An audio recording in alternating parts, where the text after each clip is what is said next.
যে ব্যক্তি কোন জালেম শাসকের সমর্থনকারী হবে, তার দালালি করবে, সে মিথ্যা বলে, সে মিথ্যার পক্ষে কথা বলবে, জেনেও সে ওই মিথ্যার পক্ষে লড়বে এবং তার জুলুমের পক্ষে অবস্থান নেবে, এই সম্পর্কে নবী সাল্লাল্লাহু আলাইহি ওয়াসাল্লাম বলেছেন সে আমার উম্মত নয়। এই সম্পর্কে বাজ্জার এবং তাবরানী বর্ণিত হাদিস আছে, মুসনাদ আহমদে বর্ণিত হাদিস আছে। নবী সাল্লাল্লাহু আলাইহি ওয়াসাল্লাম বলেছেন সাতাকুনু উমারা ইয়াকযিবুন ওয়া ইয়াজলিমুন, একটা সময় আসবে কিছু শাসক আসবে দুনিয়াতে, এরা মিথ্যা কথা বলবে জনগণের সাথে, মানুষের সাথে, আবার তাদের অধীনস্থ লোকদের প্রতি তারা জুলুম করবে।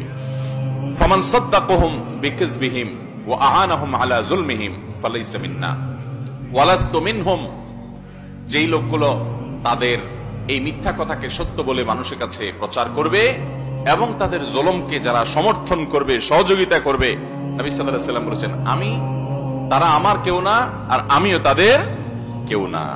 ওয়ালা ইয়ারিদু আলাইয়াল হাউজ, এবং কিয়ামতের ময়দানে আমার হাউজে কাউসারে তারা পানি পান করতে আসতে পারবে। ভয়ঙ্কর কথা।